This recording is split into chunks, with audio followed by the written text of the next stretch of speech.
a dar inicio a nuestro siguiente compromiso. Por favor, vayan ocupando su respectiva posición.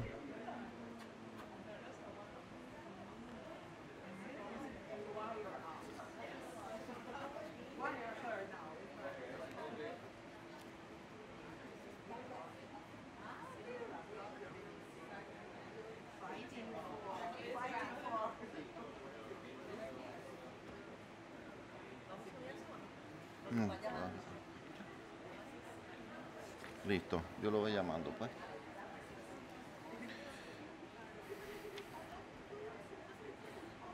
Damas y caballeros, les reiteramos los buenos días y la bienvenida al anfiteatro Ricardo J. Alfaro, en donde estamos desarrollando la conferencia regional Igualdad Salarial entre Hombres y Mujeres para Economías Más Prósperas e Inclusivas. Importante punto de encuentro en donde la desigualdad salarial es desafiada activamente por una nueva coalición, la Coalición Internacional sobre la Igualdad de Remuneración. Para continuar con la programación vamos a dejarlos con el siguiente panel titulado Conceptos, Factores determinantes, avances y desafíos en América Latina y el Caribe en materia de igualdad salarial. Honorable señor José Manuel Salazar, Director General Asistente y Director Regional de la Organización Internacional del Trabajo OIT para América Latina y el Caribe. Honorable señora Luisa Carvalho, Directora Regional de ONU Mujeres para América Latina y el Caribe. Honorable señora Rebeca Greenspan, Secretaria General de la CEGIP. Honorable señora Nieves Rico, Directora de la División de Asuntos de Género de la CEPAL. Honorable señor Roberto Martínez Illescas, Director del Centro de la OCDE en México para América Latina. Presenta y modera su excelencia Alejandra Mora, Ministra de la Condición de la Mujer y Presidenta Ejecutiva del Instituto Nacional de las Mujeres de Costa Rica. De modelo, pero las sillas siguen horribles. Sí, sí.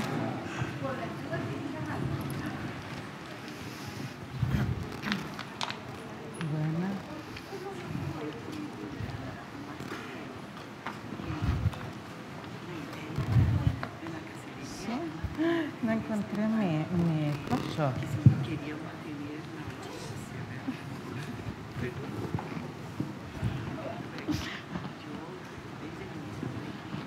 Bueno, muy buenos días, un saludo a todas las personas que nos acompañan, muy especial a estas personas invitadas de hoy. Le han pedido a una miembro del Estado que sea un poco provocadora.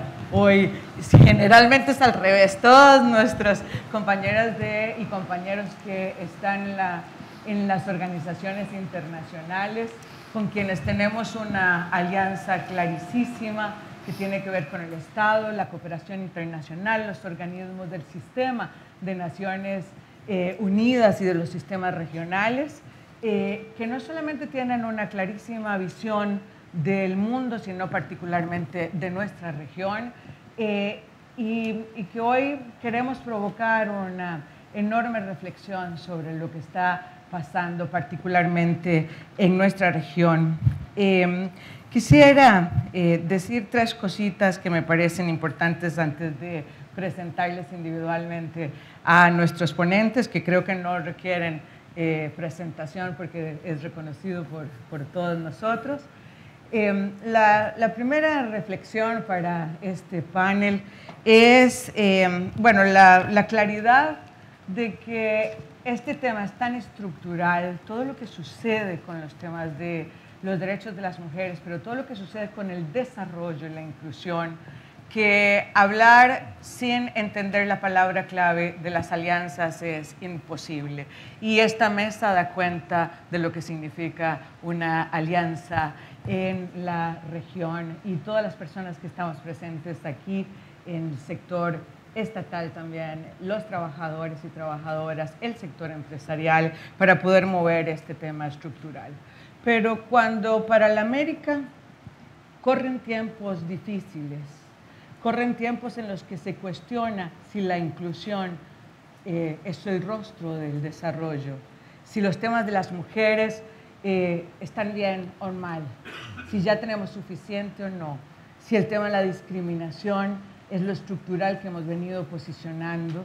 Cuando corren esos tiempos y hay estrategias al frente absolutamente conservadoras, la lógica y la necesidad de quienes hemos apostado al desarrollo con rostro de mujer y no lo entendemos de otra forma, es entonces el tiempo para este tipo de reuniones, para felicitar cuando se hacen coaliciones, para reflexionar y mover a nuestra región. Lo segundo que tendría que decir es que la América Latina ha sido innovadora, creativa, ha entendido las dimensiones de los retos. Nuestros gobiernos muchos se han declarado feministas, han podido tener elementos estructurales y cambios cualitativos en la forma de entender el mundo y en la forma de organizar el Estado y de sentar responsabilidades. Y esto ha tenido mucho que ver con la información de calidad, con los datos que se han proporcionado, con las corrientes ideológicas que hemos colocado en la reflexión. Por eso es tan importante provocar y socializar cada vez de mejor manera las reflexiones que nos están convocando y la responsabilidad que tenemos en este proceso. Hacer visible lo invisible a veces suena fácil, pero es de construir años de la naturalización de la situación. Todo nos parece común, que tengamos menor salario, que exista hostigamiento sexual, es parte como de la foto, cómo de construir ese proceso para desnaturalizar y para entender la responsabilidad que tenemos de ese cambio y entender lo que significa, y por eso estamos aquí, que es posible transformarlo. Y el eje central para transformarlo, si bien existe un componente de carácter económico, estructural, tiene que ver con los derechos. Se trata de derechos de lo que estamos hablando. Y en una región donde no se hable de derechos, de responsabilidades, del rol de que tenemos cada uno desde nuestro lugar para que las personas, particularmente las mujeres, accedan, disfruten de derechos y oportunidades, y entonces este mundo sea mejor. Y lo que estamos colocando es lo que nosotras hemos llamado una nueva ética pública de la igualdad. Y en esta ética existe una valoración distinta de lo femenino. Es una valoración en la que encontramos toda la potencialidad de lo que las mujeres significamos estratégicamente en el mundo de la familia, pero ahora las voces de las mujeres queremos estar en el mundo de lo público competitivamente, en el mundo de las empresas, en el mundo del Estado, en el mundo de la toma de decisiones. Y esas nuevas éticas que deben ser compartidas por hombres y mujeres es un poco la reflexión en la que estamos señalando. La interseccionalidad e interdependencia de los derechos nos tiene que provocar que cuando estamos hablando de salario justo tengamos que entender la cantidad de elementos que están asociados a esta situación. De fondo, el gran marco que le hemos llamado empoderamiento económico de las mujeres. Es ingreso, pero tiene mucho más que ver con ingreso. Es creérnosla, es tener entonces una comprensión de lo que significamos y tener las habilidades para negociar, colocarnos desde otro lugar en cada uno de los espacios que estamos. Las contribuciones que se han hecho en los últimos tiempos para entender el empoderamiento económico, las brechas asociadas al empoderamiento económico en términos de ciencia, tecnología, acceso a recursos, acceso a tenencia de la tierra, al sector financiero, son enormes, pero cada vez hace falta profundizar en el tema. Quisiera colocar algunos desafíos porque ustedes tienen las herramientas para poder contestar, y es qué significa la discusión no solo de salario sino de remuneración, porque aquí está la informalidad en una profunda, digamos, cobertura, una amplia población de personas que no reciben salarios sino remuneración, cuál es el reto para alcanzar esto hacia ese sector informal, cuál es el rol del Estado que ha venido contratando y que ahora todo, digamos, cómo se mueve la contratación en el mundo de lo privado y cómo compensar estos dos elementos. ¿Qué pasa en una América Latina que tiene una contracción en la empleabilidad y cómo posicionar en esta crisis este entorno de cómo estar y pagar salarialmente en condiciones de igualdad? Cómo contribuir entonces con herramientas y con datos duros en estos grandes cambios. Así es que sin más yo quiero presentar a las personas que nos acompañan en este panel. Permítame iniciar, y así será quienes como tengan el uso de la palabra, con don José Manuel Salazar Cirinach, que además es de ser el director regional de la OIT, es parte de la coalición que tiene hoy y que nos ha convocado y que Panamá ha sido nuestro gran anfitrión, y la señora vicepresidenta que saludamos desde ahora. El señor Cirinach es un máster en desarrollo económico y es doctor en economía de la Universidad de Cambridge, Inglaterra, y tiene un bachillerato en la Universidad de Costa Rica en economía. Déjenme decir que además es tico como quien les habla. Tengo a la señora Luisa Carvalho, directora regional de ONU Mujeres para América Latina, también una compañera solidaria en estos temas, que han empujado los temas de los derechos de las mujeres desde ONU Mujer, pero en Costa Rica le conocimos también siendo coordinadora residente a cargo del en el PNUD. Ella ha estado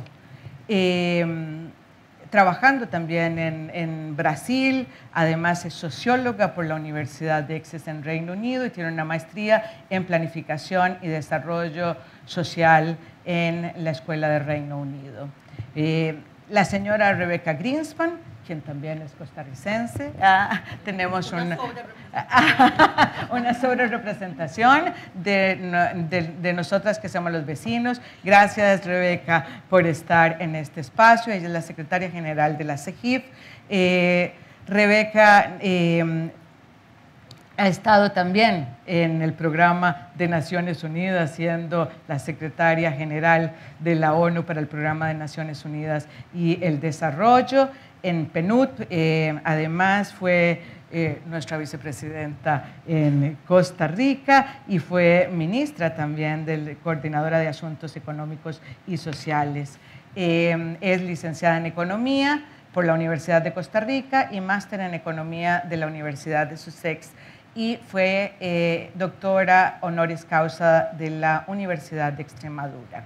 Gracias, Rebeca. Nieves Rico, nuestra compañera, directora de la División de Asuntos de Género de CEPAL. Nieves, gracias por estar en este espacio. Nieves es antropóloga social de la Universidad de Desarrollo de Rosario, Argentina, es máster en Sociología del Desarrollo, máster en Desarrollo Urbano y Administración Local, diplomada en Relaciones Internacionales en Madrid, España, y un doctorado en Sociología de la Universidad Complutense de Madrid, y hoy es la directora de la División de Asuntos de Género de CEPAL.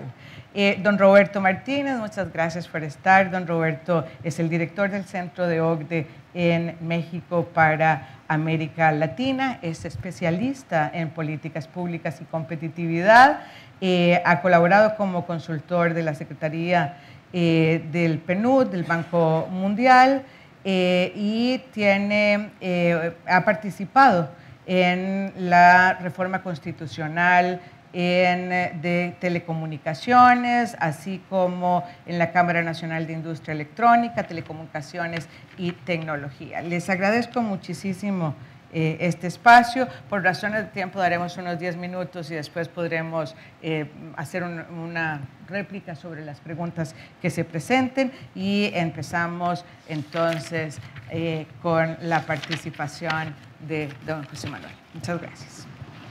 Voy a pasar acá. Sí, por favor. Donde se sienta cómodo. Siempre hay una tensión en estas cosas, ¿no? Entre hacerlo estrictamente tipo Davos, conversado, pero hablando de datos duros, yo quisiera comenzar, y quisiéramos, como es la primera presentación en el panel, y es sobre concepto y tendencia, compartir realmente tres cosas. Una aclaración sobre el concepto básico de igualdad de remuneración por trabajo de igual valor, que tanto se ha mencionado, pero que es tan importante. Una rápida descripción de la situación de las mujeres en el mercado laboral de América Latina, y un breve comentario sobre políticas, mirando hacia adelante. Pero antes de iniciar, decir que es un enorme gusto y un honor estar en este panel, compartirlo con distinguidos colegas. Y bueno, comenzamos de manera excelente con el primer panel. A ver si vamos a la diapositiva 3, el concepto de igualdad de remuneración por trabajo de igual valor. No es tan simple realmente, y esto es muy importante, como pensar que es el derecho de dos personas a recibir un salario similar cuando realizan un trabajo idéntico. Es mucho más complejo. Más bien se trata de garantizar una remuneración igual cuando dos trabajos tienen igual valor, aun cuando se llevan a cabo en condiciones diferentes, requieran calificaciones y capacidades diferentes, niveles de esfuerzo diferentes, impliquen responsabilidades diferentes y se lleven a cabo en lugares que podrían ser diferentes, empresas diferentes. Entonces, con frecuencia nos encontramos con trabajos que en teoría son diferentes, pero que no lo son tanto. Por ejemplo, incluso la forma en que nombramos a los puestos de trabajo está llena de sesgos. Si se trata de un hombre, por ejemplo, hablamos de subgerente. Y si se trata de una mujer, de asistente de gerencia, aunque las funciones sean las mismas. Si se trata de un hombre, es un asistente personal, y si es una mujer, es una secretaria. Si se trata de un hombre, es un chef, y si es una mujer, es una cocinera. Si se trata de un hombre, es un auxiliar de vuelo, y si es una mujer, es una azafata, etcétera, ¿no? Podemos tener muchos más ejemplos. Entonces, tenemos que comparar los empleos para descubrir si la diferencia en nombres está realmente asociada con diferencia en funciones o no. En otros casos, se trata de comparar empleos diferentes, tradicionalmente realizados por hombres, y otros tradicionalmente realizados por mujeres, para ver si hay diferencias en la asignación de valor. Para establecer el valor de cada ocupación y poder compararlos, se utilizan lo que, y se nombraron en la mañana, métodos de evaluación objetiva de puestos de trabajo. Hay varios tipos de métodos. Vamos a ver, creo que tengo aquí. Sí. Los analíticos, por ejemplo, que desglosan los empleos en actividades, componentes o factores y les asignan puntos. Hay otros métodos en algunos países, escuchamos Suiza, escuchamos Canadá esta mañana, que nos acompañaron y nos mostraron cómo lo hacen ellos, o por lo menos sugirieron. De hecho, hay cursos, hay metodologías. Comentábamos con el señor Jais la importancia de que pudiéramos compartir más en detalle esas metodologías. Bueno, ese es el breve comentario sobre el concepto. Pasemos ahora a la situación de las mujeres en el mercado laboral de la región. Este cuadro muestra algunos indicadores importantes y su evolución en los últimos 10 años. En comparación con los hombres, las mujeres tienen menores tasas de participación, menores tasas de ocupación y mayores tasas de desempleo. Es decir, se incorporan al mercado laboral en menor proporción que los hombres y tienen más problemas de empleo, a pesar de tener mayores niveles de formación, como se ha repetido. Menor tasa de participación significa que hay una menor oferta laboral de parte de las mujeres. La brecha es de 25 puntos. Sin embargo, en el 17, por primera vez, la tasa de participación de las mujeres superó la barrera del 50%. Esto es una tendencia positiva y además de positiva parece ser irreversible, porque en América Latina la tasa de participación ha venido aumentando de manera bastante consistente y no ha decrecido ni siquiera en los peores momentos de la crisis. Las tasas de desocupación, tanto de mujeres como de hombres, aumentaron, por supuesto, en el ciclo de desaceleración y contracción que hemos vivido en los últimos 7 años, pero las tasas de desempleo de las mujeres siguen siendo sistemáticamente más altas, por alrededor de 2 puntos porcentuales que las de los hombres. Este otro cuadro presenta varias estructuras y tendencias interesantes. Primero, las mujeres se concentran más en el grupo de asalariadas, con 74%, que los hombres con 67%. Segundo, las mujeres tienen mayor tendencia a emplearse en el sector público, 16% de ellas frente a solo 10% de ellos en el sector público, mientras que los hombres están en su mayoría en el sector privado, 56% de ellos frente a 44% de ellas. Es posible que esto sea porque el sector público hay mayor predictibilidad de la jornada, mayor estabilidad, mejores condiciones de trabajo y esto es más atractivo para las mujeres, permite conciliar mejor la vida familiar y laboral. Tercero, el trabajo doméstico sigue siendo una ocupación con alta concentración de mujeres. Pueden ver allí, 14% de las mujeres trabaja en esta ocupación y casi inexistencia de hombres, solo 1% de los hombres es trabajador doméstico. Esta es una de las ocupaciones más feminizadas, por supuesto.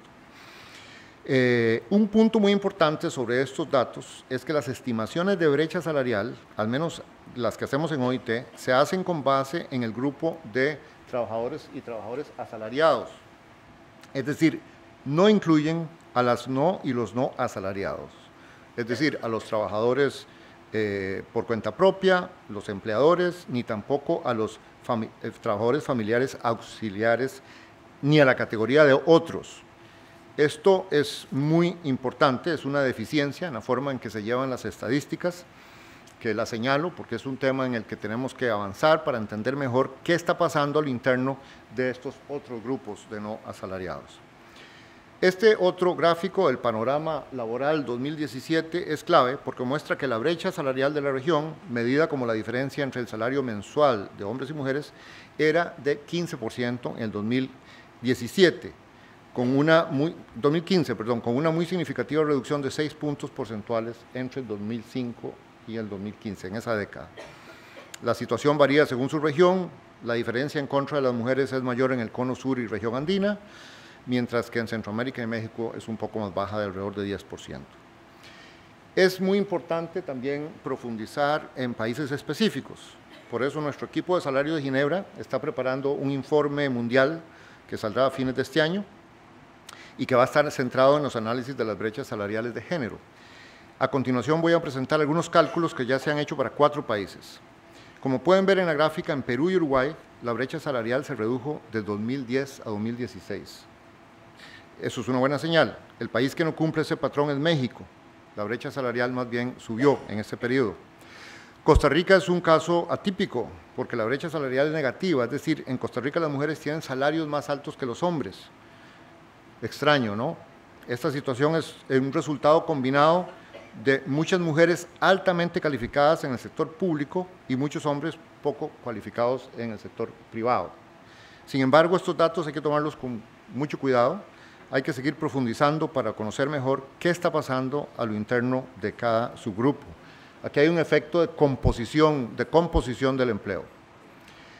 Este gráfico presenta las diferencias de brechas salariales en el sector público y sector privado para los mismos 4 países.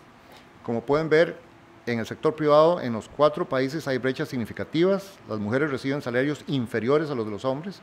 Sin embargo, de 2010 a 2016 la brecha en el sector privado se redujo en Costa Rica, Perú y Uruguay, los mismos 3 países en los que se redujo la brecha general.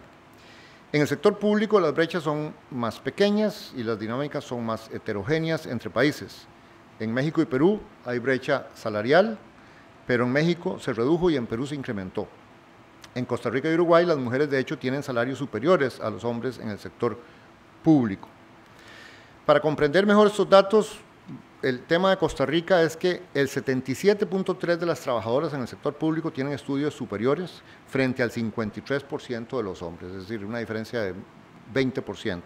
Este predominio de mujeres con estudios superiores hace que en el agregado las mujeres empujan hacia arriba el promedio de los salarios de las mujeres.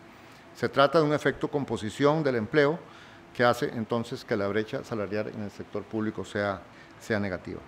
Pero entonces, en conclusión de este pantallazo muy rápido sobre brechas, sugiere que hay ciertas tendencias regionales.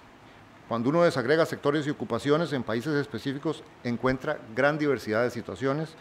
Entonces, por eso, y uno de los objetivos de la coalición tan importante que lo tenemos que llevar a cabo es profundizar con estadísticas los análisis para ver las especificidades de cada país.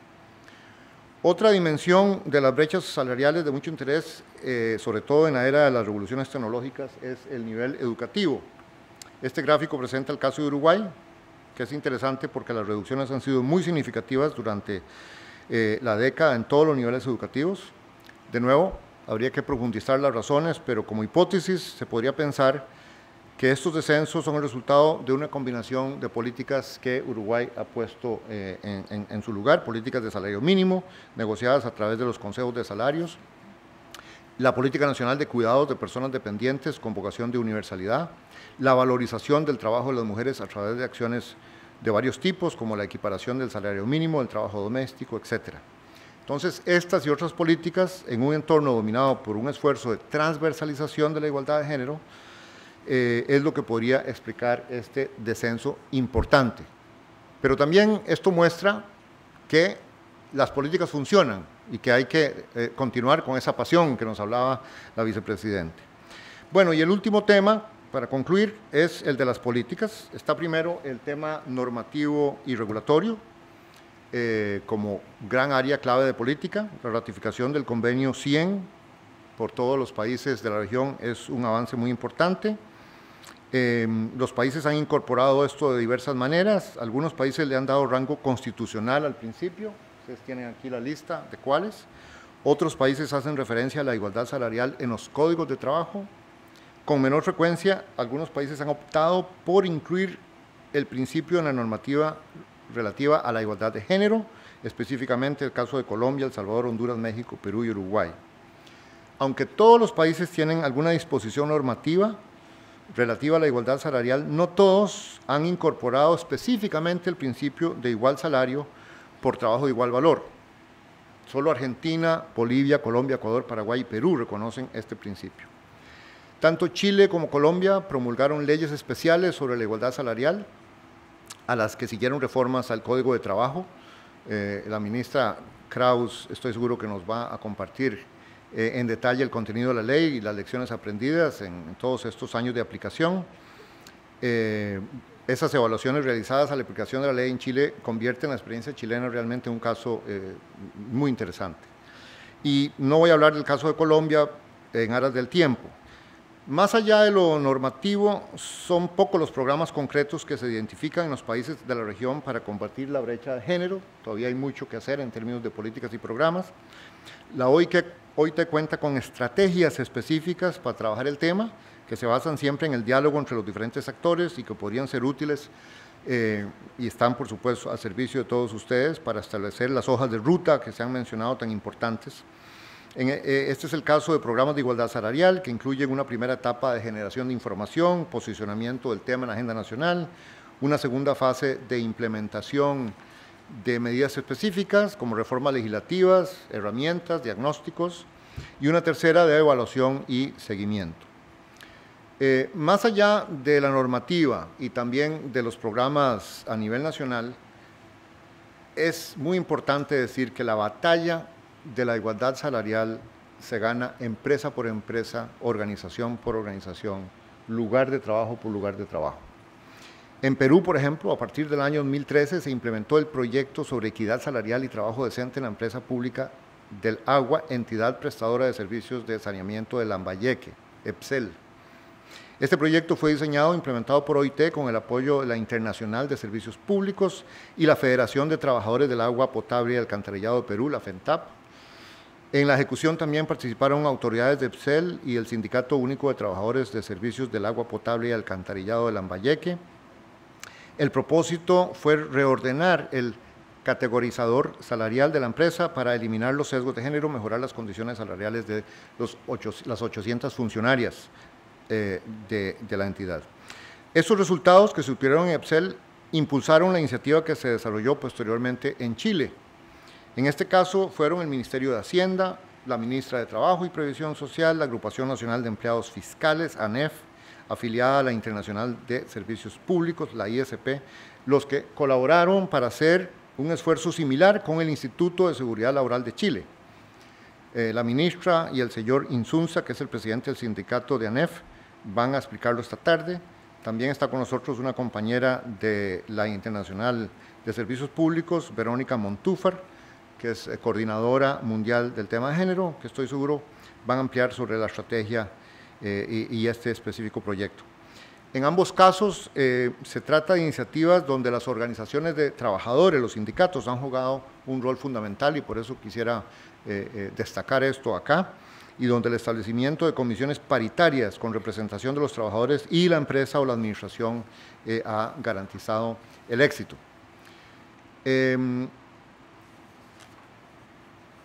Otra de las estrategias para avanzar hacia la igualdad salarial tiene que ver con el reforzamiento de la capacidad fiscalizadora de los ministerios de trabajo. En este sentido, la ministra Mora nos puede contar la experiencia de Costa Rica, más tarde la ministra Guevara también nos hablará seguro del plan temporal de brecha salarial en El Salvador, hay experiencia en México, en fin, hay varias historias de cómo la inspección laboral, el papel que juega en esto.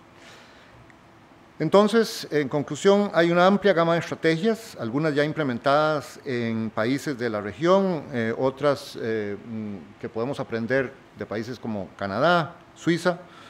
Esperamos que la implementación de la EPIC en esta región pueda contar con la asesoría y acompañamiento, como vimos en el panel de la mañana, tan importante, ¿no? Las lecciones y las adaptaciones, y qué tan avanzado, le decía yo al señor Yáñez, años luz, un poco un país como Canadá, que nos enseña un poco el camino de lo mucho que hay que hacer y se puede hacer.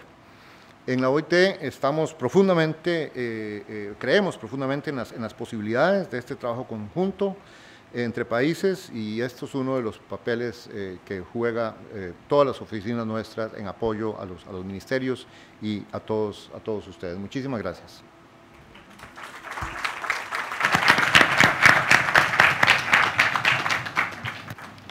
Sí, muchas gracias, José Manuel. Doña Luisa, tiene usted la palabra.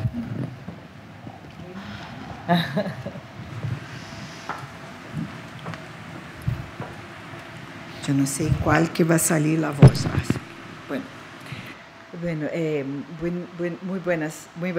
Muy buenos días. Muchísimas gracias, vicepresidenta. Gracias por los socios, estamos todos aquí, por las autoridades y eminentes colegas que están siempre tan pendientes y atentos de mantener el tema, como nuestra secretaria general, la Rebecca Greenspan. También muchísimas gracias por toda la cooperación que hemos recibido de Chile, de Canadá, los ministros aquí con nosotros. Entonces, un gran gusto estar aquí esta mañana compartiendo con los colegas, y también moderada por María Alejandra, que tuvo un rol muy relevante en los últimos, siempre tuvo, pero en los últimos 2 años, de apoyar al ministro Solís en llevar el panel de alto nivel sobre el empoderamiento de la mujer, donde sacan varias resoluciones y varias sugerencias que los países miembros puedan adoptar, una entre ellas la eliminación, disminución de las brechas salariales.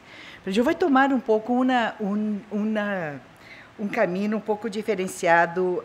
José Manuel nos enseñó ya el impacto, los números, cómo estamos. Yo voy a hablar un poquito de lo que talvez sea un poco obvio para nosotros, pero que tengamos un poco de tiempo de reflexionar sobre esto, sobre los factores que explican la brecha salarial y cómo que las políticas, por más volcadas a disminución de las brechas, tienen que tener y adoptar una perspectiva amplia que pueda también lidiar y responder a determinados déficits y situaciones en nuestras sociedades que generan y reproducen y que diretamente impactam na brecha salarial. Bueno, então, sabemos já por José Manuel que há uma discriminação salarial direta, há uma indireta que está composta em la desagregação de los fatores del cobro, pero também há outros fatores que, además dessas discriminações, que explicam a brecha salarial.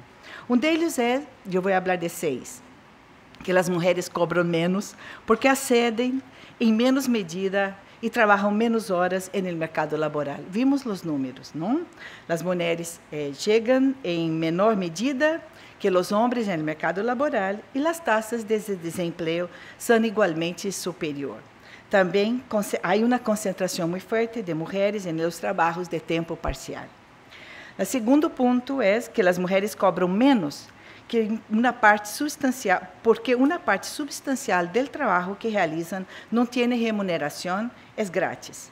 Entonces, nisso estamos hablando de que as mulheres são majoritariamente responsáveis por el cuidado de los niños, niñas, padres e madres e por la sequencial interrupção em sua jornada laboral e na possibilidade de fazer e desenvolver uma progressão em sua carreira laboral. As mulheres também sabemos nesta região que dedicam o triplo do tempo de trabalho não remunerado do que os homens. Isto varia muito de país a país e tem uma implicação direta da qualidade das políticas públicas, transporte e habitação, de tempo que a mulher se involucra no trabalho não remunerado. O contexto cultural que associa estes labores à gratuidade, que sabemos, para que tenham valor, estes trabalhos ainda têm que ser e aún são avaliados em base do amor, da vocação, da entrega feminina. A responsabilidade, então, é desproporcionada em las tareas de lugar, o que limita as carreiras e limita também uma sociedade crescentemente longeva, porque estamos agora, e é muito interessante pensar que o Uruguai está neste momento desenvolvendo e implementando seu programa de cuido, e um dos pontos mais interessantes que falávamos com os coordenadores do programa foi convencer o Uruguai de que é uma população que já está em processo de envelhecimento e que o mesmo cuidado que deveriam ter a los niños, deveriam também ter a população, porque é muito longeva e a população maior, que se está tornando cada vez mais maior em la representação em nossa região. Temos também, então, nesse sentido, que provocar e ralar fortemente para que esse trabalho não remunerado, o trabalho doméstico, possa ser reconhecido, possa ser reduzido e possa ser redistribuído. Adicionalmente, o trabalho não remunerado também tem que ser mirado como ocorre em la região rural e como que os sistemas de cuidado que estamos implantando em nossa região têm que dar-se conta também de los dramas e de como vai ser esse desenho em la área rural. As escolas tem que começar a responder fortemente por uma redução de idade, tem que começar a responder aos 4 anos e adotando uma integralidade de educação. Isso impacta fortemente na capacidade laboral da mulher, na capacidade de poder assumir responsabilidades mais grandes em el mercado laboral. As mulheres também cobram menos porque estão situadas em los setores e empregos pior pagados. Hoje por la manhã vimos ampliamente em la charla de la vicepresidenta e de outros que participaram acá como que as carreiras e a definição das carreiras empieza muito antes, como que esta brecha salarial que vimos empieza muito antes em processos onde se definem, se optam por carreiras, onde se constroem os estereótipos em las escolas, em las casas. Então, nisto todo, em um intento de provocar um pouco a discussão, de que é uma discussão que, aunque tenhamos métricas, que tenhamos modelos, e isso deveremos ter, também temos que mirar em paralelo a outros aspectos que estão influenciando diretamente em estas brechas salariais. Portanto, as mulheres também cobram menos porque ascendem em menor medida aos empregos melhor retribuídos. Obviamente, sabemos que os postos executivos são ocupados maioritariamente por homens e, mientras mais alto e remunerado é o nível de toma de decisão, menos mulheres há. Hicimos recentemente um estudo que nos acompanhou Rebecca Greenspan, onde miramos a situação das mulheres em América Latina e Caribe. E desenvolvemos 3 tipologias. Então, a tipologia de los techos de cristal, que somos maiormente nós aqui, que estamos batendo a cabeça, o techo de cristal. La de las escaleras rotas, que são as mulheres que estão avançando, que têm secundária, mas não têm todavia um sistema de cobertura que possa funcionar como um colchão em momentos de recessão e que de uma hora a outra perdem a possibilidade de avançar em suas carreiras. Chamamos isso de escaleras rotas. E definimos também os pisos pegajosos, que são as mulheres todas que têm tantas responsabilidades que de verdade oferecem, a vida lhes oferece muito poucas capacidades de desarrollar uma carreira porque têm baixa escolarização, foram madres a muito temprana idade e normalmente o sistema de apoio que têm é muito familiar e muito pouco condições de contar com uma pensão a futuro. Então, nestas 3 mulheres miramos também as brechas salariais. Interessante observar que as maiores brechas salariais se dão aos níveis mais altos de remuneração. Então, nos techos de cristal, onde a mulher tem nos níveis mais altos sindicatos, porque também é onde o mercado se segmenta muito mais em maiores e melhores ocupações. Outro aspecto por que existem as brechas é que as mulheres cobram menos porque ascendem em menor medida a los mejores empleos, já falei sobre isso. As mulheres também cobram menos porque as atividades realizadas tradicionalmente pelos homens têm melhor valoração que as realizadas por las mulheres, independente do valor real que aportam. Vimos como José Manuel nos ilustrou a tipificação de profissões, la azafata, o coordenador de vuelo e outros. E nós temos, quando miramos a população que está em emprego doméstico, temos claramente uma segmentação muito grande, aunque seja a maioria das mulheres, participação das mulheres, alrededor de 85%. A tipificação de profissões do setor de trabalhos e personais é muito interessante, porque a los homens estão os piscineiros, os vigias de residências domésticas, os mantenedores de áreas externas, e as mulheres estão as empregadas domésticas e outras desta natureza. E o pior que isto é que majoritariamente as niñas estão nascendo de população, de las escaleras rotas e de los pisos de cristal, estão nascendo sua socialização ao mundo laboral através do emprego doméstico, o que é de verdade uma tragédia que nossa região deveríamos responder. Estamos bem, 14 de los 24 países que ratificaram a Convenção 189 são de nossa região, a Convenção do Emprego Doméstico, e isto deve ser um movimento que devemos sempre apoiar e avançar fortemente com isto. As mulheres também cobram menos porque han chegado a interiorizar que merecem menos. É muito interessante ver uma entrevista da Sheryl, esqueci seu nome, de Google, não? Yes, Sheryl Lambert. Que conta exato quando foi fazer sua entrevista e que negociou um salário e que voltou a casa e estava tendo uma cena com amigos, e todos nós os conhecemos, são YouTube e de outros, e quando ela disse quanto havia negociado, eles disseram, não, devolva-se e aumenta a negociação. Devolveu e aumentou e logrou. Então, ela conta isto porque, de verdade, existe uma interiorização e na hora de negociar um posto, muitas vezes contamos com estes bloqueios, não só em ser selecionadas, mas também na hora de que já provamos toda a nossa habilidade, na hora de negociar nosso sueldo, isto passa. Por fim, as mulheres cobram menos porque as empresas não querem assumir a realidade de que pagam menos ou que pagam diferenciado. Esse é um aspecto interessante, eu creio que hoje escutamos algo e devemos avançar mais com isso, e é necessário desmistificar, porque pelo simples fato que é verdade, as empresas de verdade devem começar a tomar isto como um hecho e trabalhar muito tranquilamente com ele hecho, mirando hacia a superação de essa situação. Brevemente vou mencionar 4 aspectos de que seria como podemos actuar frente a estes desafios em América Latina e Caribe.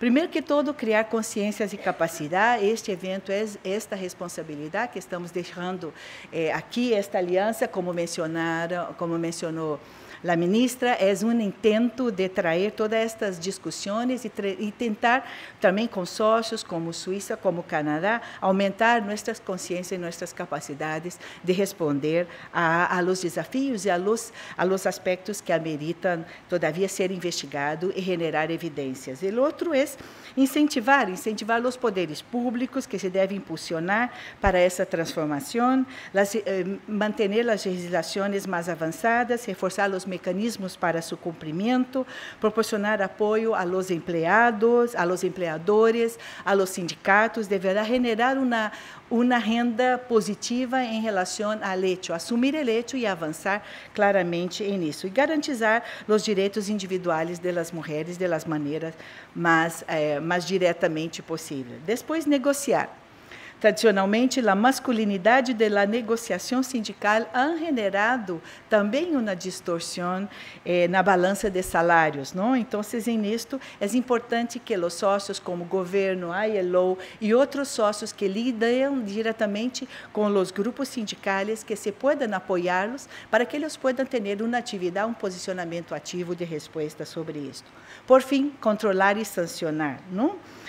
A melhor forma é que não no se focalize tanto em la proibição e las sanções necessárias, pero lo mejor que todo é que se garantize os direitos, que se trabalha a nível de la prevenção. Estamos com uma grande discussão neste momento, por lo tanto, os regulamentos específicos de controle e monitorização, com critérios e indicadores claramente definidos, são de verdade o melhor modelo para apoiar o setor privado, para apoiar os governos, para apoiar os grupos sindicais e para apoiar, enfim, todos aqueles que são responsáveis por definição de política pública. Esses são os pontos que nós gostaríamos de deixar e trazer para a discussão. Muitas graças. Muchas gracias, Luisa. Ahora tiene la palabra doña Rebeca Greenspan, por favor. Muchísimas gracias, Alejandra, y darle de verdad a Panamá un agradecimiento muy especial por esta iniciativa. Nos llena de orgullo que sea un país centroamericano. A mí como centroamericana, además, me parece fenomenal. Que lo lidere el presidente y que tengamos a nuestra champion de este tema aquí con nosotros, a Isabel San Malo. De verdad, Isabel, muchísimas felicidades y muchísimas gracias en nombre de tantas mujeres que requieren que esta iniciativa sea exitosa. Y por supuesto a las organizaciones, ¿no? A ONU Mujeres, a la OIT, a la OSD, mil gracias de verdad por hacer esta coalición a favor de un tema tan importante. Yo realmente voy a empezar con una anécdota, no con una anécdota, con una petición tal vez. Ustedes saben que cuando hay que explicar cuál es la diferencia entre las diferencias biológicas y lo que queremos decir de género, ¿no? Ya se está riendo Isabel porque sabe lo que voy a decir. Yo me estoy muriendo de frío, ¿no? Las mujeres y los hombres tenemos distinta presión arterial. Entonces, a las mujeres en general, especialmente antes de cierta edad, ya con la mía ya mejora, pero nos da más frío que a los hombres, ¿no? Ustedes llegan a todas las conferencias internacionales, ¿no? Los hombres están perfectamente cómodos con el aire acondicionado, las mujeres están más muertas de frío, envueltas en chales, ¿no? Entonces yo digo, la diferencia entre la biología y género, que es la construcción social, ¿verdad? Por supuesto, no es que nos dé frío distinto, ¿verdad? Eso es una diferencia biológica. Pero ¿quién controla el aire acondicionado? Es un problema de género, ¿no?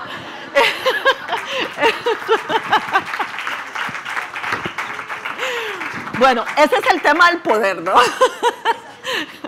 Y nosotros aquí también estamos hablando de un tema del poder. Y digo esto porque estamos en un momento en que ha habido un llamado a nivel internacional, este movimiento que se ha dado en Estados Unidos, comenzando en Hollywood, con el Me Too, y ha habido una gran discusión sobre eso. ¿Y por qué digo esto cuando hablamos del lugar de trabajo, ¿no? y del tema de brecha salarial?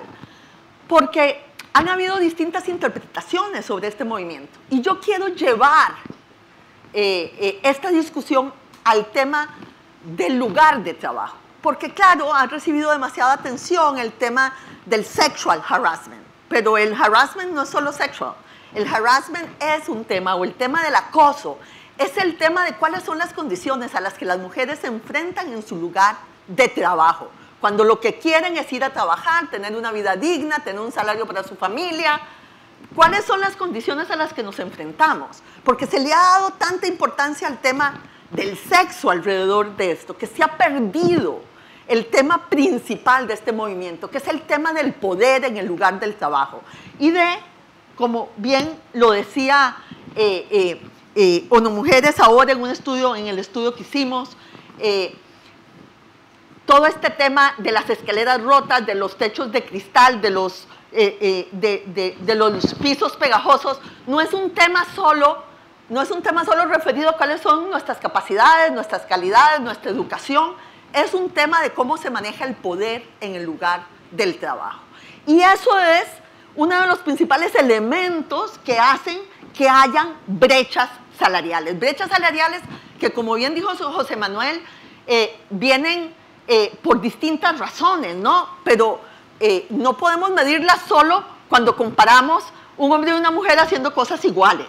También hay que verlo en términos de cómo nos cuesta subir a los puestos para poder entonces comparar los temas iguales, que son las escaleras rotas de las que hablabas,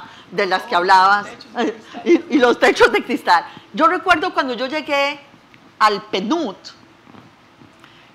como directora regional para América Latina, ¿no? Solo el 17% de los representantes residentes del PNUD en los países eran mujeres, 17%. Cuando yo me fui era el 42%. Y eran las mismas mujeres que estaban ahí cuando yo llegué. No eran mujeres distintas a las que pudimos promover a ser coordinadoras residentes y representantes del PNUD en los países. Eran las mismas mujeres que estaban ahí, ¿no? Entonces aquí hay un tema de cómo se usa el poder efectivamente en el lugar de trabajo, ya sea para que las mujeres se enfrenten a un ambiente hostil, ya sea para que los techos de cristal no permitan su evolución, ya sea porque no hay políticas de conciliación laboral, trabajo, familia. Y no digo trabajo mujer, digo trabajo familia, porque realmente todavía en Naciones Unidas adolecemos de políticas realmente de conciliación entre el trabajo y la familia. Yo recuerdo que cuando vi la lista de coordinadores residentes del PNUD, ya cuando estuve en un papel global, cuando dejé América Latina, era tremendo ver que todas las mujeres coordinadoras residentes en el mundo, que estábamos tratando de promover eso, eran o mujeres solas y los hombres tenían varias familias. Entonces las mujeres tenían o sus hijos en internados o estaban solas o etcétera. Eso era lo que promovíamos dentro de Naciones Unidas, ¿verdad? No habíamos podido solucionarlo. O los hombres tenían varias familias y entonces no se querían ir nunca del trabajo porque no se podían pensionar, porque todavía tenían hijos de muchas edades a los que tenían que mantener. Bueno, también en Naciones Unidas, que siempre hemos tenido, siempre formalmente hemos dicho que queremos efectivamente condiciones iguales, no tenemos todavía internalizado dentro de lo que hacemos la conciliación trabajo-familia. Por eso tan importante lo que oímos de Canadá y lo que oímos de Suiza. Realmente fue un placer oír a Trudeau en Davos, ¿no? Ya lo dijo la canciller y vicepresidenta, ¿no? Porque para él el tema de género es un tema central de la política nacional de Canadá, es un tema central del tema del desarrollo. Y yo creo que aquí también nosotras tenemos que aprender, nosotras las mujeres, porque muchas veces cuando hablamos de estos temas hablamos más de mujerismo que de género, ¿no? Y no es lo mismo. También nosotras tenemos que hacer un esfuerzo para poder poner esta lucha, que es una lucha justa, que es una lucha ética, que es una lucha inteligente, como bien se dijo, ponerla dentro de los programas nacionales de desarrollo del país, la importancia que tiene para cualquier objetivo de desarrollo y de progreso que los países se impongan. No es solo para mejorar nuestra condición, nosotros sabemos que con esta lucha vamos a mejorar la condición de toda la sociedad y también de las familias. ¿Y por qué digo esto? Porque es que nosotros por mucho tiempo creímos que solo íbamos para adelante en nuestros derechos. Y hoy nos damos cuenta que también vamos para atrás. Y desgraciadamente yo creo que esto hay que ponerlo sobre la mesa. Cuando Isabel dijo que el nuevo estudio de la UEF dice que en el mercado, en la parte económica, llegaremos a la igualdad en 217 años. Es cierto, no es distinto si son 100 o 217. Tiene razón Isabel. Pero lo que sí es distinto es que hace 2 años era menos. Hace 2 años era menos. Eso sí es distinto, porque lo que significa es que no vamos para adelante, sino que estamos viendo retrocesos que tienen que ver también con una reacción que ha englobado una cosa tan natural que es que queremos ser iguales. La igualdad, esa es, la lucha de género es eso, queremos ser iguales. Y de repente lo que tenemos es una retórica que engloba todo lo malo que alguien quisiera poner en la lucha de género, como si estuviéramos en contra de la familia, en contra de los hijos, en contra del afecto. Y digo esto porque políticamente es muy importante. Nosotros no podemos permitir que una idea tan revolucionaria como es ser iguales, que sí es una idea revolucionaria sin duda alguna, ¿no?, se transforme en algo que no es, y nosotros tenemos que poder apropiarnos de nuevo del discurso de la familia, de los afectos, desde la perspectiva de la igualdad, desde la perspectiva de la igualdad. Nosotros tenemos una campaña ahora en Iberoamérica, en la Secretaría, que a mí me encanta. La campaña se llama Diferentemente Iguales, Diferentemente Iguales, para celebrar la diversidad de la región, ¿no? Pero también se aplica a este tema. Nosotros lo que queremos ser es diferentemente iguales. No es que somos idénticos, no, nadie es, pero queremos ser iguales. Y yo creo que todo este tema de la conciliación es un tema que tiene que estar en el centro de la agenda de Equal Pay, porque sin conciliación no hay Equal Pay. Sin conciliación no hay Equal Pay. Sin conciliación entre la familia y el trabajo no lo hay. Y nosotras que hemos luchado tanto porque la igualdad signifique que cada mujer tenga más grados de libertad para decidir qué es lo que quiere ser y cuál es su proyecto de vida, ¿no? De eso se trata. No puede ser que tampoco decidamos, como está sucediendo ahora en España, donde las mujeres deciden no tener hijos porque no pueden conciliar. Esa es una decisión personal, cada quien debe poder decidir, pero debe poder decidir. Y ahí tenemos una gran labor que hacer, no solo alrededor del mercado, sino en el mercado. Porque este cambio tiene que hacerse en el centro de lo económico, en las empresas. Y por eso me gustó tanto también la exposición de la ministra suiza, ¿no? Porque esta es una metodología para las empresas, para cambiar lo que ahí sucede. Y por eso me encantó, José Manuel, el hecho de que dieras el ejemplo y que algunos de los líderes sindicales vayan a exponer ese ejemplo al que hiciste referencia. Porque yo creo que en el lugar de trabajo muchas veces no hemos contado, lo decía Luisa, no hemos contado con el apoyo de los sindicatos para lo que representa una distinta relación laboral también desde la perspectiva de la conciliación familia-trabajo.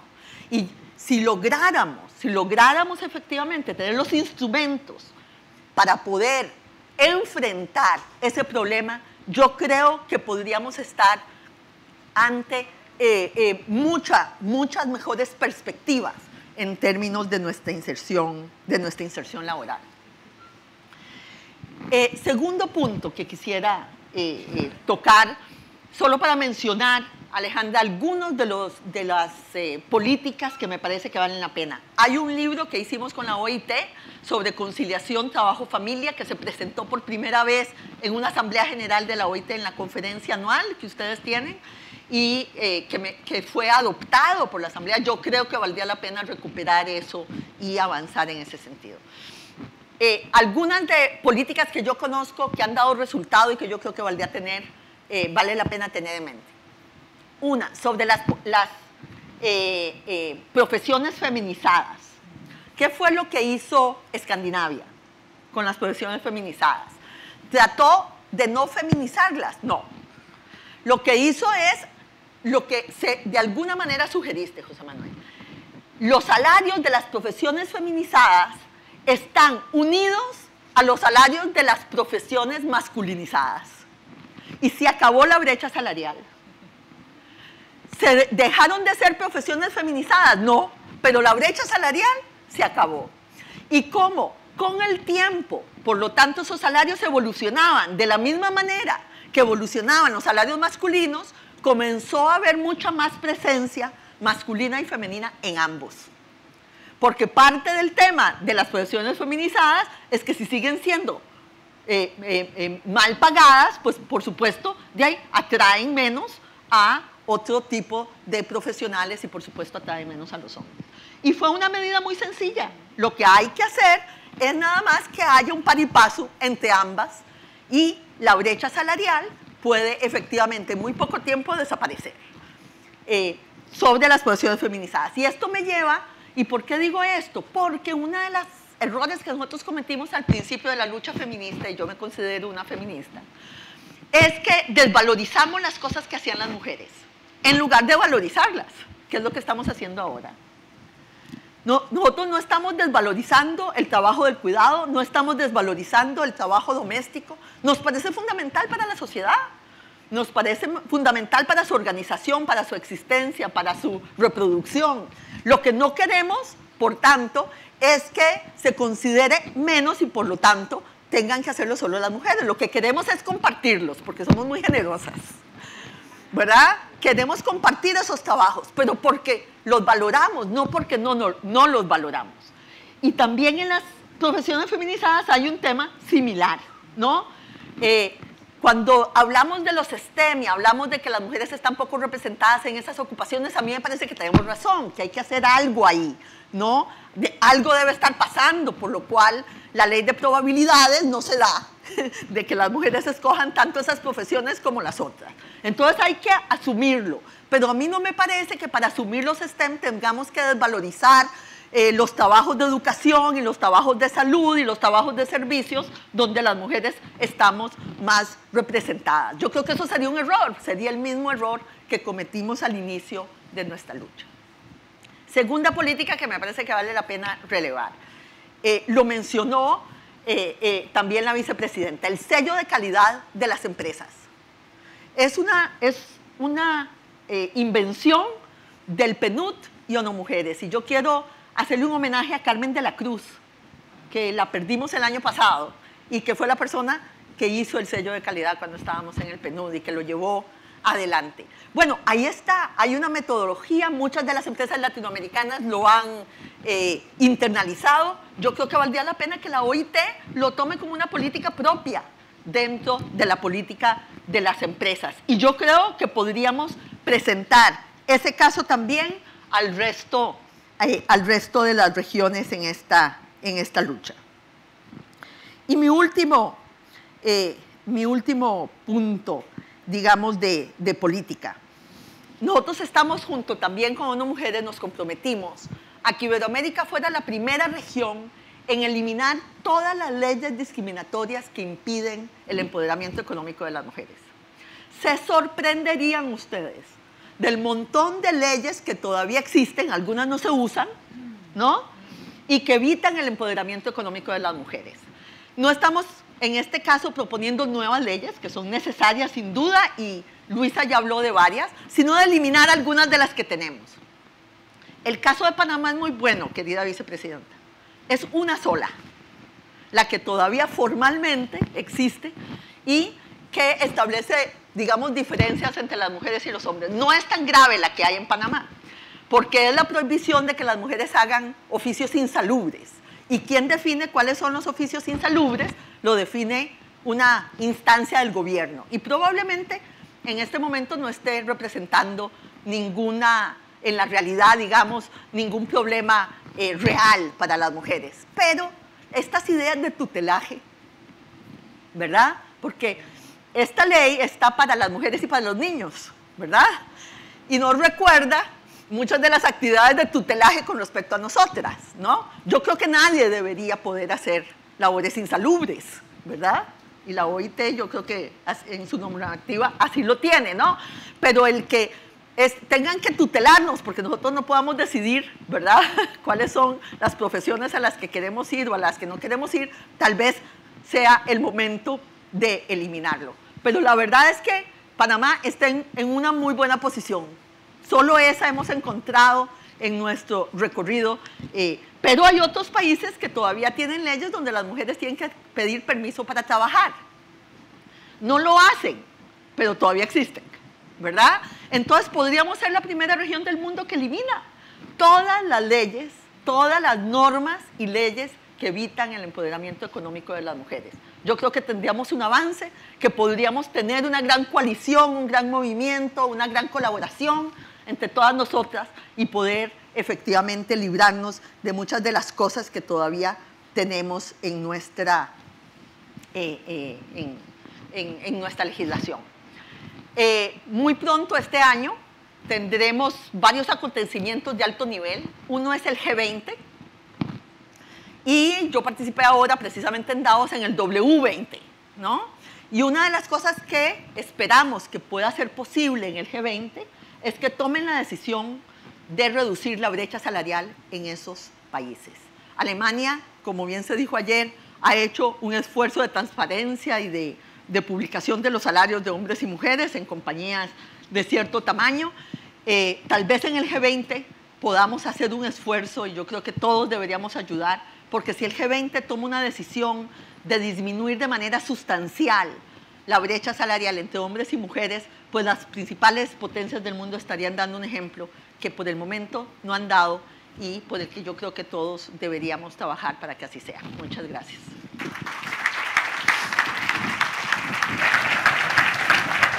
Muy bien, muchas gracias, Rebeca. Nieves Rico, tiene usted, compañera, la palabra. Gracias. Sí. Ya. Muchísimas gracias. Un saludo especial para la ministra Alejandra Mora Mora de Costa Rica, un agradecimiento para Panamá, la vicecanciller, y un saludo para mis colegas del Sistema de Naciones Unidas y demás. Ustedes saben que para la CEPAL la igualdad está en el horizonte del desarrollo, pero cuando nosotros hablamos de igualdad y decimos que la política pública es la herramienta para llegar, y el mercado de trabajo y el trabajo lo consideramos como la llave maestra para alcanzar esa igualdad, no solamente hablamos de una igualdad distributiva entre algunos grupos o distintas poblaciones. ¿Y esto por qué lo digo? Porque para nosotros la igualdad de género forma parte constitutiva de ese objetivo y de ese horizonte hacia la igualdad. Y si eso es así, es porque reconocemos que la desigualdad de género es una característica estructural de nuestras sociedades. Y esto, de alguna manera, ¿por qué quiero partir así? Porque es decir que la desigualdad, la brecha salarial que encontramos nosotros en el mercado laboral no está sola. Y por lo tanto es algo que tampoco se va a resolver de manera aislada con políticas muy específicas dirigidas eventualmente para acortar esa brecha y alcanzar la igualdad salarial. Por lo tanto, esta desigualdad de género en América Latina y el Caribe, que es una desigualdad con un carácter estructural, implica que hay una mala, una desigual, una desequilibrada distribución de los recursos, del poder, del tiempo, de la riqueza en nuestra región.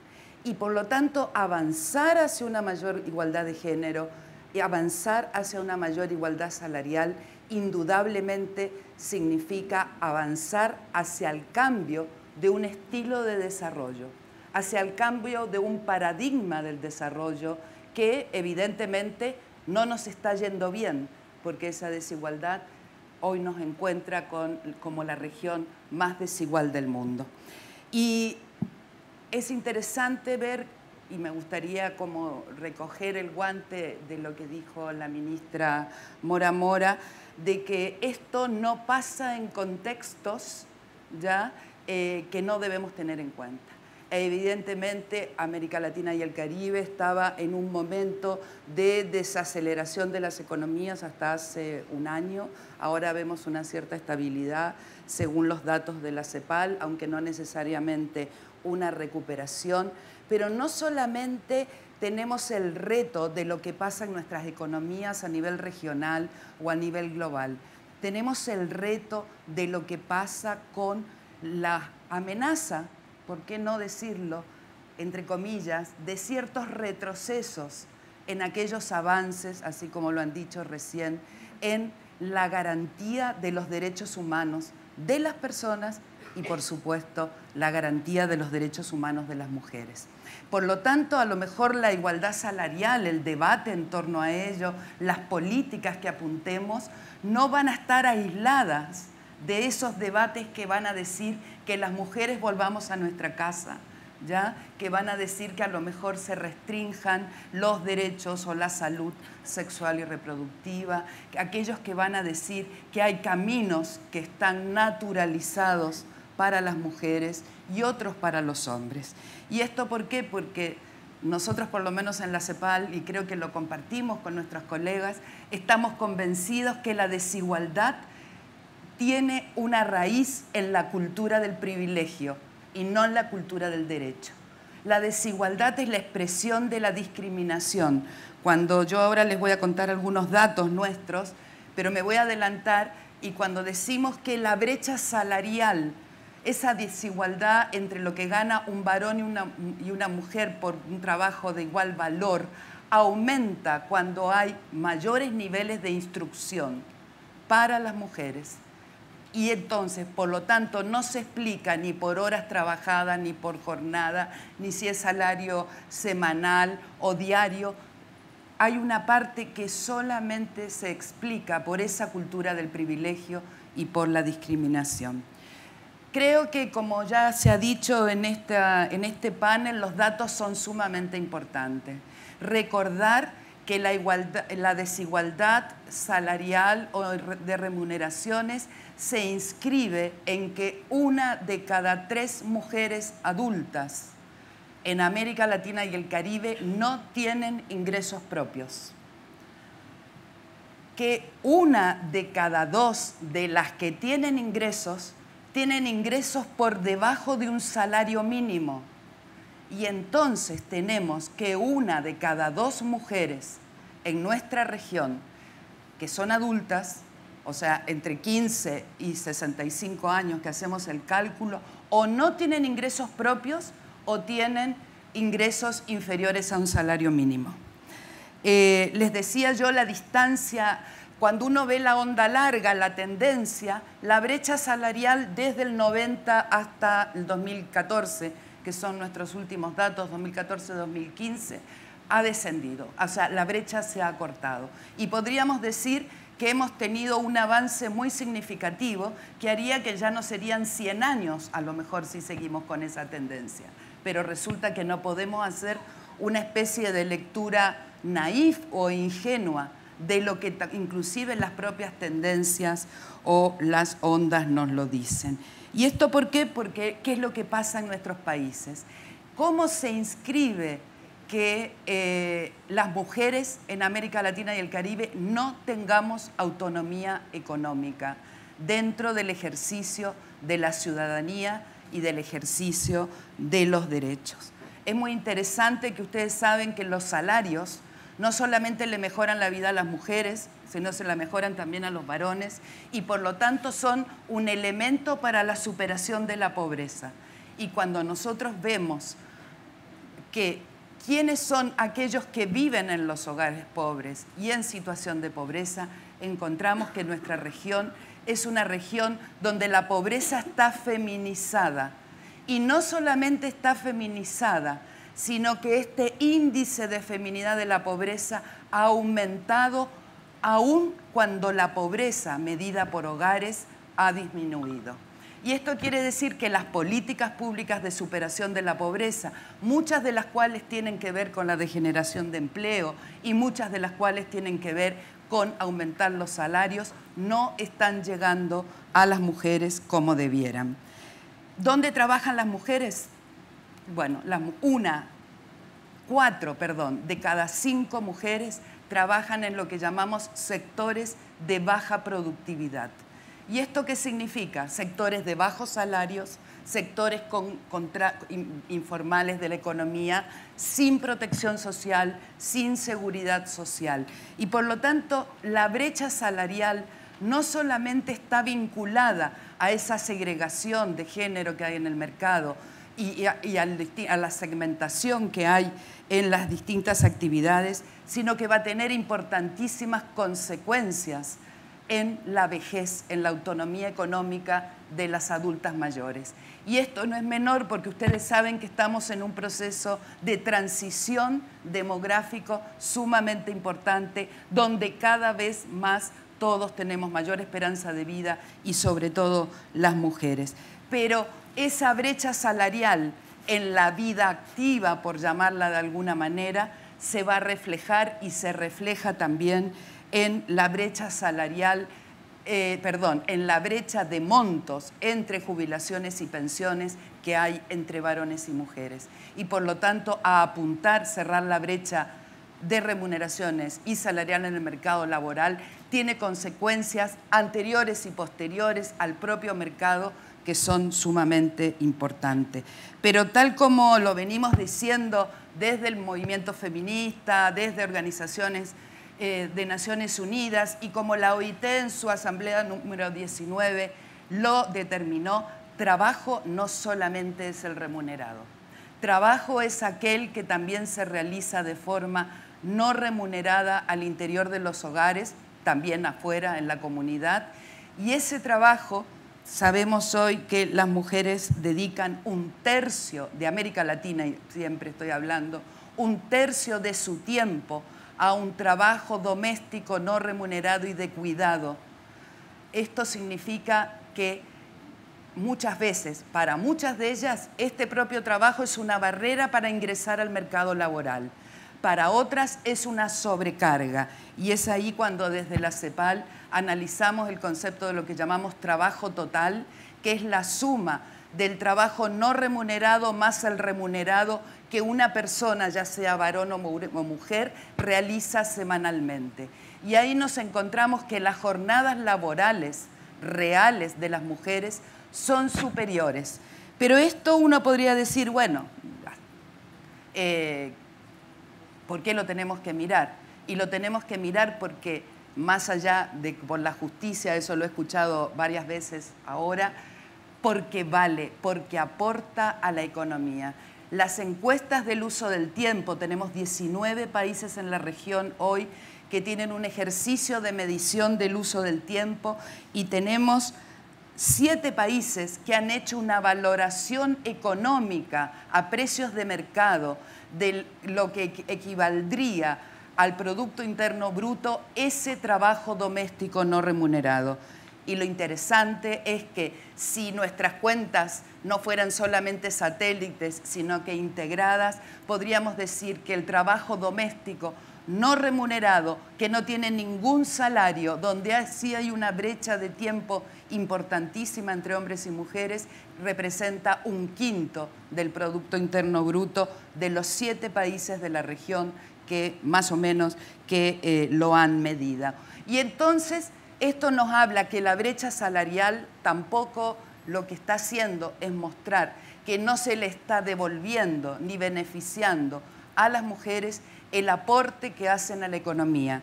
Y nuestro estilo de desarrollo desde esa perspectiva es muy ineficiente. ¿Qué hacer?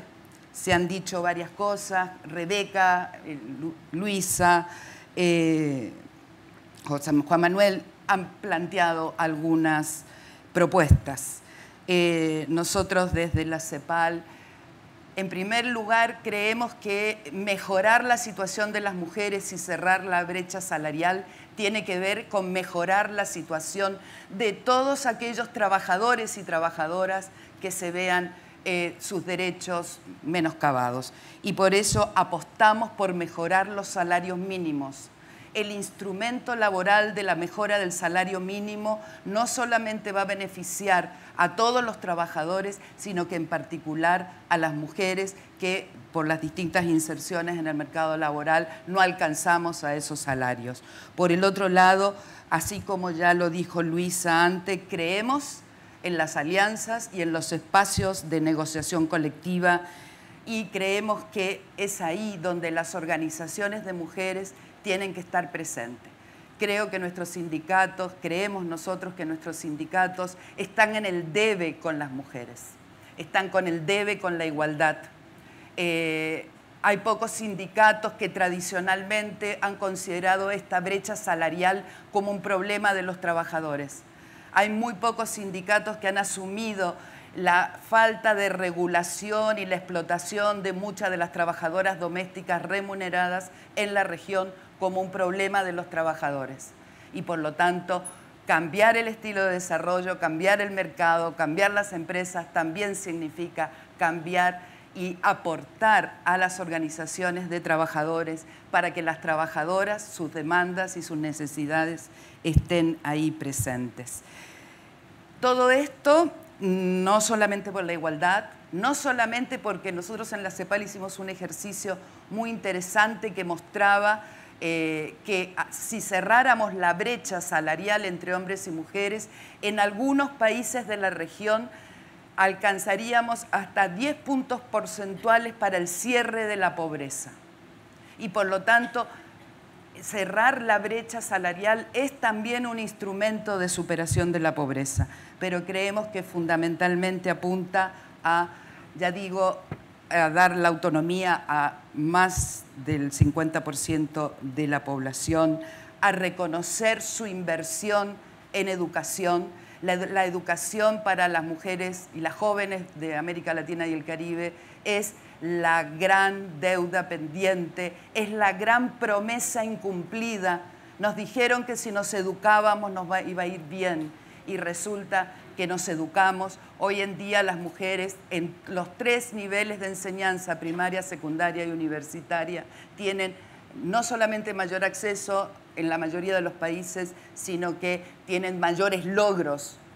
Y tenemos hoy también más mujeres, casi el 45% de aquellas que están insertas en el ámbito de la ciencia y la tecnología.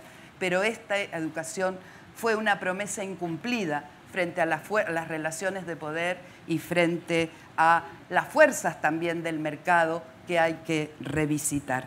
Finalmente, decirles que este es un tema que nosotros desde la CEPAL nos congratulamos de la alianza, nos congratulamos, por supuesto, de que se esté moviendo la región con la vicepresidenta y canciller liderando este proceso, pero queremos decir que los gobiernos de América Latina y el Caribe han estado preocupados por este tema en la agenda regional de género desde hace mucho tiempo. Y por lo tanto, esta preocupación a veces se reflejaba en los consensos, a veces se reflejaba en un cambio de normativa, a veces se reflejaba en algunas políticas que los mecanismos para el avance de la mujer, con muy pocos recursos humanos y financieros, hacían inclusive a pesar de sus propios gobiernos. Por lo tanto, bienvenidos ahora a esta gran alianza y por supuesto cuenten con la CEPAL. Gracias. Muy bien, muchas gracias, Nieves, y le damos la participación al último de nuestro exponente, don Roberto Martínez. Bienvenido. Muy bien. ¿Qué tal? Muchas gracias nuevamente, ministra Mora, y por supuesto a la vicepresidenta Isabel de San Malo, felicitándola nuevamente por su rol de champion, de campeona de esta coalición internacional por la igualdad en las remuneraciones. Solamente el comentarles y compartirles, por supuesto, cuánto se congratula la Organización para la Cooperación y el Desarrollo Económico de compartir este panel, por supuesto, con colegas de la cooperación multilateral. Naturalmente ayer, bueno, pues sumándonos con OIT, con ONU Mujeres, y ahora pues también bienvenida a la CEPAL. Y por supuesto un placer nuevamente el tener y coincidir con la secretaria general iberoamericana, con Rebeca nuevamente. Decirles que sin duda hay un largo camino que hemos recorrido en la analítica y en el afinar los instrumentos metodológicos. De verdad un gusto ver también el compendio de instrumentos en ese sentido que ahora ponemos sobre la mesa entre los distintos organismos de la cooperación multilateral. En el caso de la OCDE, me permito también recordarles un par de reportes de análisis que ha realizado la organización. Uno se llama Recomendaciones de la OCDE sobre igualdad de género en la educación, el empleo, emprendimiento y la vida pública. Las cuales se enfocan en promover el acceso equitativo a la educación, así como fomentar la participación femenina en la fuerza laboral mediante la actualización de la legislación. Se ha mencionado de las políticas, lo mismo importante mencionar los mecanismos de monitoreo y, por supuesto, las campañas públicas enfocadas a combatir estereotipos. Como ejemplos de las mejores prácticas están las políticas a favor del bienestar familiar, tales como la ausencia por maternidad y paternidad, como ya se mencionó, el promover el empoderamiento entre las mujeres, mejorar la implementación efectiva de medidas de igualdad y normalización de la perspectiva de género en la vida pública, en la presupuestación, por supuesto, los recursos que existen fiscales para los programas, así como aquellas políticas que combaten la brecha discriminatoria en remuneraciones por trabajo de igual valor, como ya se ha mencionado. Otro reporte es el de la búsqueda de la igualdad de género, una batalla cuesta arriba, que efectivamente, ¿no? Siendo explícitos, dentro de la OCDE, donde evaluamos en detalle en qué medida dentro de la OCDE y también, por supuesto, como lo menciona Rebeca, en el G20 y otros países adherentes, se ha progresado en llegar a las metas de equidad de género, incluida, por supuesto, la igualdad en remuneraciones entre hombres y mujeres. No obstante, la igualdad en las remuneraciones no pueden considerarse de manera aislada, es una de las cosas que enfatiza la OCDE, y por ello en este reporte se incluyen 25 capítulos breves sobre un amplio rango de retos y problemas, incluida la violencia de género, la presupuestación con perspectiva de género, la formación profesional en ciencia y tecnología, mujeres en posiciones de liderazgo en el sector privado, migración, emprendimiento, salud, así como la distribución desigual de trabajo no remunerado como piedra angular del análisis. Aportamos entonces nuevas claves, somos un vehículo de transferencia de mejores prácticas y de recomendaciones de política pública. Y entonces también aprovecho para invitarlos a que vean el portal de género de la OCDE, que aporta mucha evidencia, muchos datos, también criterios metodológicos, el cual se actualiza año con año en el marco del Día Internacional de la Mujer, de las Mujeres. Entonces el 8 de marzo se actualiza este portal, si quieren, por supuesto, visitarlo y entonces darse cuenta del esfuerzo que hay en la recopilación de nueva evidencia sobre las brechas de género y los temas centrales de la defensa de la igualdad. Entonces, en cuanto a todos los estudios que hemos hecho en la organización, son dos las conclusiones, creo que están muy bien recogidas en las participaciones de mis colegas, y es que primero, el género es un tema transversal que tiene que permear toda la agenda de políticas y en el caso particular de la igualdad salarial o de las remuneraciones entre hombres y mujeres no es la excepción, es una compleja mecánica la que explica esta desigualdad, y por supuesto la respuesta de política pública debe ser transversal y concentrarse en la coherencia de políticas y programas.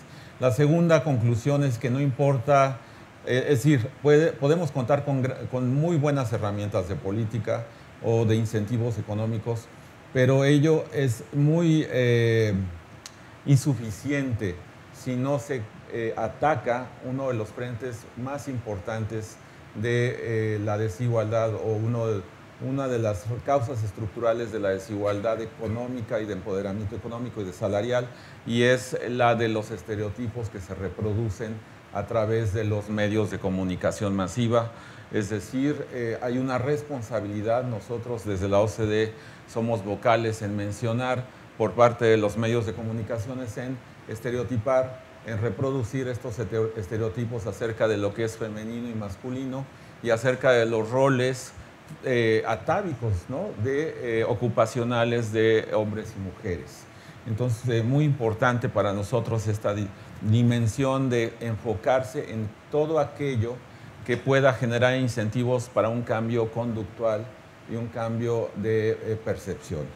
Entonces, sobre la panorámica de América Latina, nuestros estudios hicimos en julio del 2016 un análisis sobre los países de la Alianza del Pacífico, también en el marco del trabajo con el G20. Entonces, los países de la Alianza, como ustedes saben, bueno, pues es Chile, Colombia, Perú, México, y entonces nos damos cuenta de una dinámica pues, general, y es que ha habido un avance importante en la incorporación de mujeres a la fuerza laboral, ¿no? Desde 1996, eso está registrado, pero existen señales preocupantes en lo relativo, efectivamente, a la diferencia en remuneraciones entre hombres y mujeres en estos 4 países de nuestra región. Entonces esta desigualdad se ha ensanchado, y una de las cosas que ya se mencionaron y es muy, lo mencionó Luisa, y es muy preocupante, es el hecho de que la desigualdad salarial es cada vez mayor, o es particularmente evidente entre los estratos ocupados en el sector formal de mayor educación.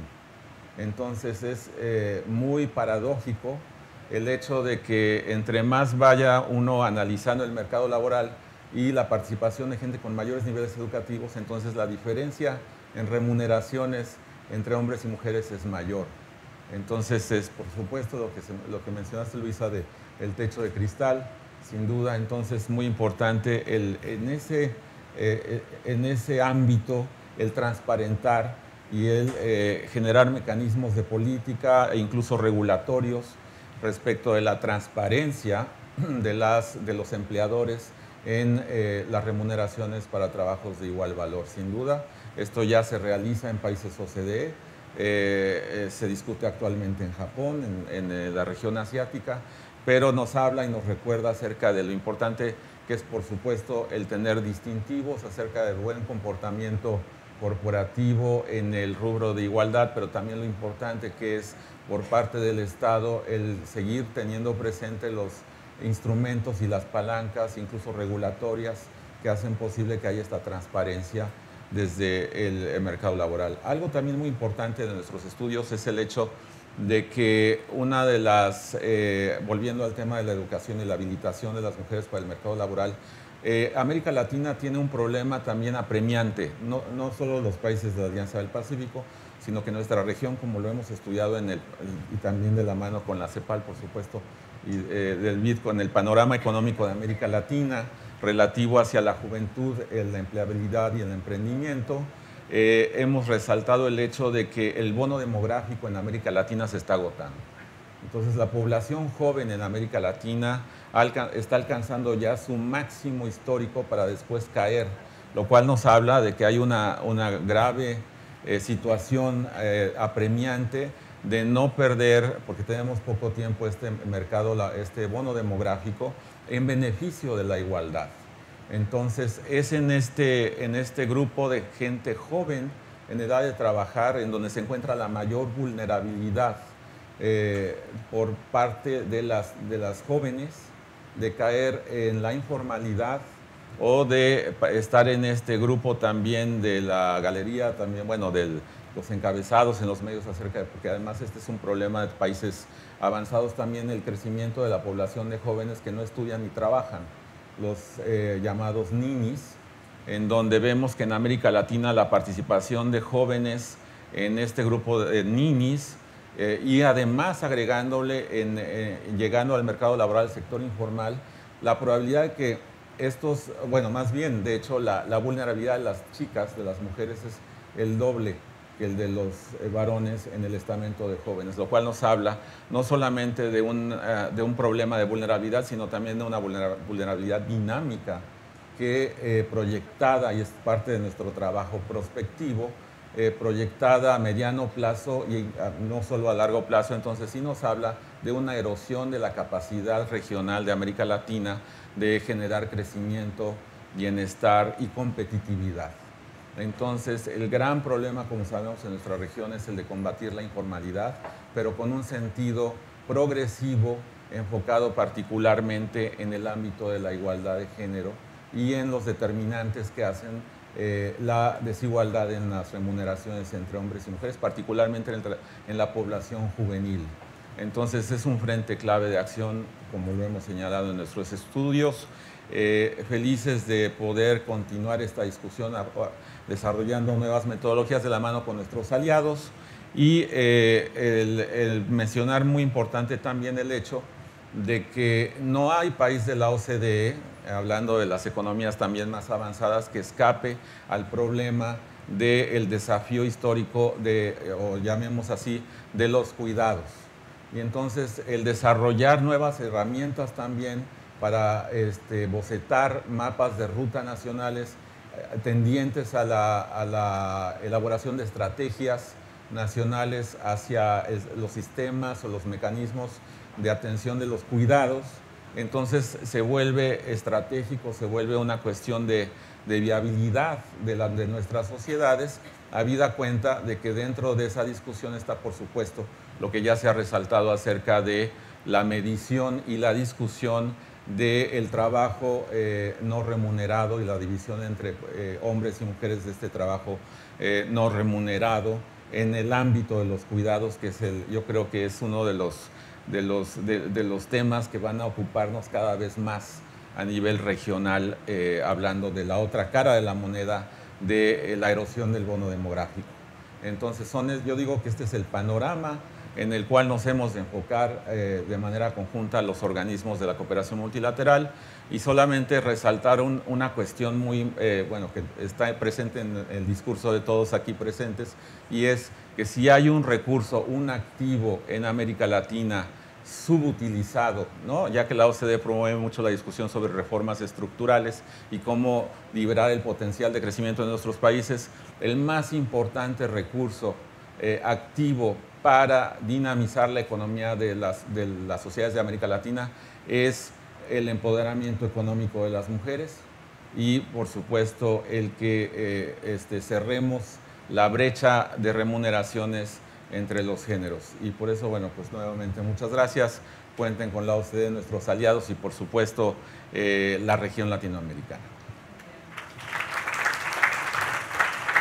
Gracias, Roberto. Y con él procedo a cerrar el panel por razones de tiempo. Lo que quiero, y coincidirán conmigo, es agradecer a quienes han expuesto hoy por la claridad, por la espontaneidad, por la evidencia y la racionalidad en lo planteado, pero sobre todo porque han hablado del corazón y del alma, y la transformación de nuestro mundo requiere de esa subjetividad.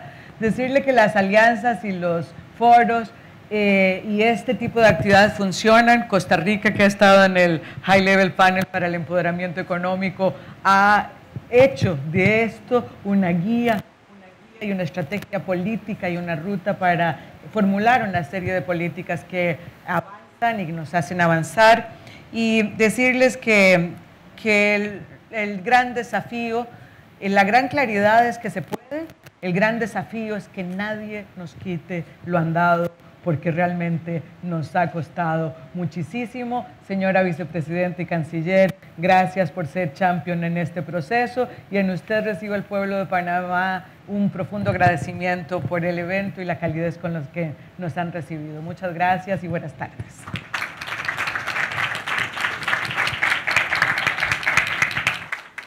Muy bien, damas y caballeros, de esta manera damos por finalizado el segundo panel de la conferencia regional con el tema Conceptos, factores determinantes, avances y desafíos en América Latina y el Caribe en materia de igualdad salarial. Despedimos y agradecemos a los participantes con un fuerte aplauso.